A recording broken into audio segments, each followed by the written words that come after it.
Mas, cara, entrando já na parte onde nos toca profundamente, né? Tipo, como é ter todo esse conhecimento e ao mesmo tempo caminhar com a teologia, com o evangelho, e como isso te ajuda a semear na vida das pessoas, a viver o teu chamado, tudo isso aí, cara.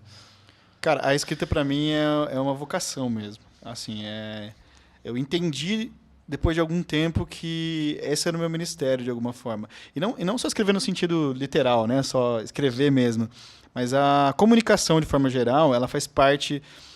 A coisa mais maravilhosa do evangelho é a comunicação dele, né? Porque sem a comunicação, se Deus não tivesse enviado Jesus, que é a comunicação do céu, a gente nunca saberia, né? Então, se Deus se preocupou em ir na nossa direção, e aí eu estou usando isso para ilustrar a comunicação, né?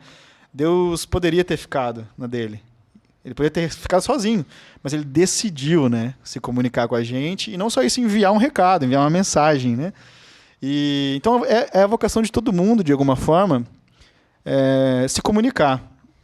E quando a gente não faz isso, a gente negligencia não só a vocação própria, mas a gente deixa de ter essa paixão, né, por aquilo que importa. Então, assim, beleza, às vezes eu não sou um pastor que vou lá pregar lá na igreja de domingo e todo mundo vai ver. Cara, mas você tem pessoas do seu lado, né? Começa na tua casa, né? Começa no teu vizinho, teu irmão, sei lá, qualquer outra pessoa. E eu sempre tive essa noção, assim. Eu nunca imaginei que eu fosse escrever para tanta gente. Nunca pensei nisso. Assim, claro que eu desejava isso, mas eu nunca pensei.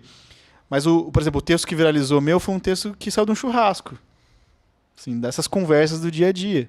Sabe? Eu estava lá na casa do Bernardo, amigo nosso aqui, e a gente estava falando sobre trabalho.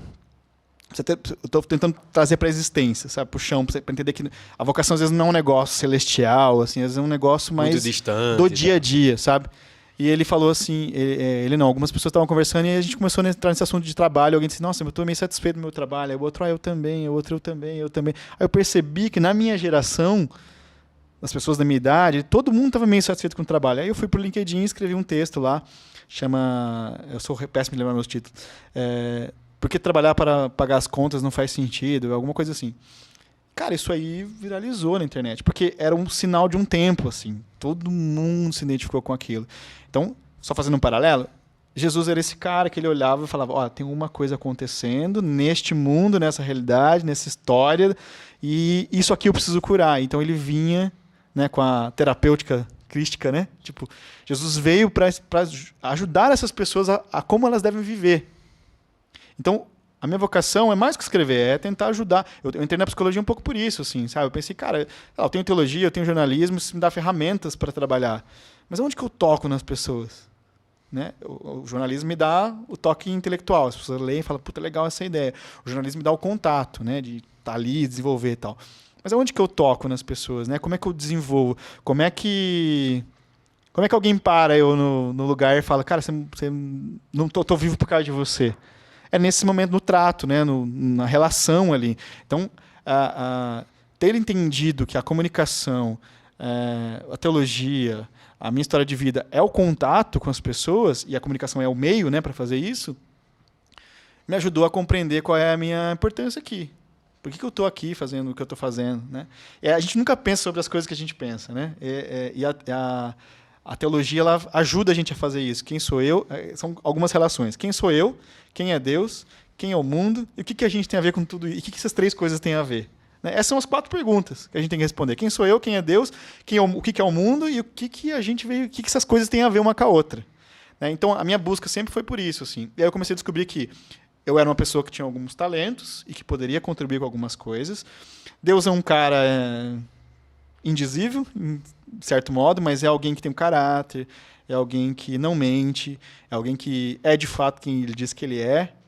O mundo é esse conglomerado de coisas onde a gente consegue encontrar. A gente está numa estrutura de mundo, cara, que às vezes é assustador. Acho que é difícil não se assustar, né? A gente tem uma perspectiva nihilista demais, né? Todo mundo desacreditado de tudo, todo mundo sem esperança de nada. A gente tem um mundo extremamente materialista, né? Então, o que eu estou vendo é o que existe. A gente tem um mundo hedonista, né? O importante é agora, o prazer agora. Então, qual é a relação minha, de Deus, desse mundo? Como que eu desenvolvo e misturo nessas estruturas? A teologia veio ajudar com isso. A escrita veio ajudar com isso. A psicologia veio ajudar com isso. A advocacia veio ajudar com isso. Qualquer que seja a vocação da gente, veio ajudar com isso. Esse projeto aqui é isso. Você está aí na frente para isso, para ajudar pessoas do outro lado. Os meninos estão aqui na câmera para isso. Se a gente perder de dimensão isso, cara, acabou. Não serve mais para nada. Você pode ser o cara mais... Uma vez perguntaram na palestra assim para mim, cara. E aí eu fecho a ideia. Você tem medo de alguma coisa? Daí, porque eles me conhecem que eu sou um cara meio maluco, assim, vou fazendo as coisas, né? Aí eu falei, cara, eu tenho um medo na vida. Eu tenho medo de chegar diante de Deus no último dia e Deus falar assim pra mim, cara, maravilhoso, você foi um ótimo jornalista, um ótimo psicólogo, um ótimo teólogo, um ótimo filho. Só tem um problema, cara, você não fez o que eu queria que você fizesse. Caramba. Excelente, excelente, tudo muito bem feito, mas você não fez o que eu queria que você fizesse. Esse é o único medo que eu tenho. Eu falava assim, né? Lá nessa palestra. Então, quando a gente entende aquilo que a gente está fazendo e qual é a relação entre essas três coisas, a gente começa a andar um pouquinho mais tranquilo, né? Você, sei lá, é um pai, você sabe a função daquilo. Você é um pastor, você sabe a função daquilo. Você é um advogado, você sabe o que você está fazendo ali. Então, a construção a importância de você contar, para resumir a história inteira, a importância de você saber a sua história, a história de quem é, sei lá, Deus, quem é o mundo, o que está acontecendo, isso tudo vai confluindo para uma qualidade de vida maior, para um bem maior, né? Para o desenvolvimento de certas virtudes, para o desenvolvimento de certas habilidades. E isso vai construindo em você a possibilidade de você ser alguém a imagem de Deus, assim, a ilusão de Deus, sendo Deus na vida das pessoas, abraçando como Deus, beijando como Deus, cuidando como Deus. Então, as coisas confluem para mim, eu não consigo distanciar as duas coisas, sabe? Eu não acho que existe a parte da minha vida que eu sou psicólogo, a parte da minha vida que eu sou jornalista, a parte da minha vida que eu sou cristão, a parte da minha vida que eu sou... Para mim, as coisas estão todas misturadas e juntas. E essa integridade, eu acho que a gente tem que ter o tempo inteiro, cara. Então, não sei se eu respondi, mas para mim faz muito sentido, assim, eu tento cuidar da minha vida mesmo. Eu converso muito com meu namorado sobre isso e a gente fala muito sobre a importância, né, de entender quem é o todo, né, a noção de que nós fazemos parte de algo que é muito gigante, né, a eternidade ela não é o tempo todo, é a ausência do tempo, né, lá não conta o tempo. Esse cara é evangélico, hein, velho? Caramba, velho. Eu tô dizendo isso tudo porque... O cara só tem frase impactante, velho. É que eu trabalho pensando, não tem muito o que fazer, né? Eu falo assim, mas se você não tem a dimensão disso, cara, a tua vida vai valer de nada. Você pode ser o melhor cara do mundo em qualquer habilidade. Não vai servir pra nada, entendeu? Então, se você perder a dimensão, isso acabou. Então, o meu storytelling não é só um conhecimento que eu tenho. Cara, ele tem que me levar pra algum lugar. Se ele não me levar pra algum lugar, acabou pra mim.